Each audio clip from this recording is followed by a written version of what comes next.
Bonjour à tous, chers élèves de 3e année niveau 1. Aujourd'hui, nous allons regarder un exercice de géométrie vectorielle. Nous avons une droite sous sa forme de représentation paramétrique ou vectorielle.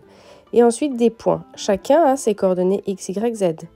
Nous aimerions savoir si ces points appartiennent ou non à la droite. Ici, nous voyons dans la droite x, y, z. On va donc remplacer x, y, z de la droite par le x, y, z du point A. Ici, la question est de savoir si l'égalité a du sens. Autrement dit, donc, en remplaçant les coordonnées du point là où on a x, y, z, est-ce qu'on va pouvoir trouver le même lambda à chacune des coordonnées?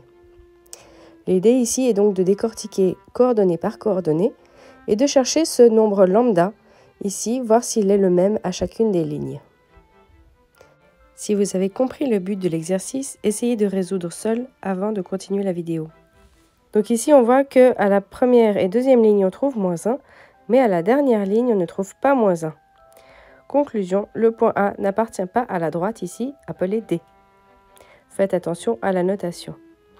On va faire la même chose avec le point B. Donc on a remplacé les coordonnées du point B dans la droite à la place du x, y, z. On va faire pareil et on va chercher le lambda à chacune des lignes pour chacune des coordonnées. La première ligne est assez rapide à trouver. Les deux autres lignes ne sont pas bien compliquées. Je vous encourage à ne pas faire trop d'étapes. Plus on fait d'étapes, plus on perd du temps. Et il y a quelques étapes qu'on arrive à faire assez rapidement.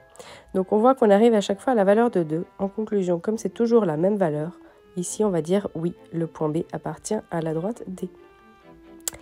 Ici, vous pouvez continuer l'exercice. Le polycopier se retrouve sur le blog pinkmath.ch. Je vous souhaite de bonnes révisions à tous.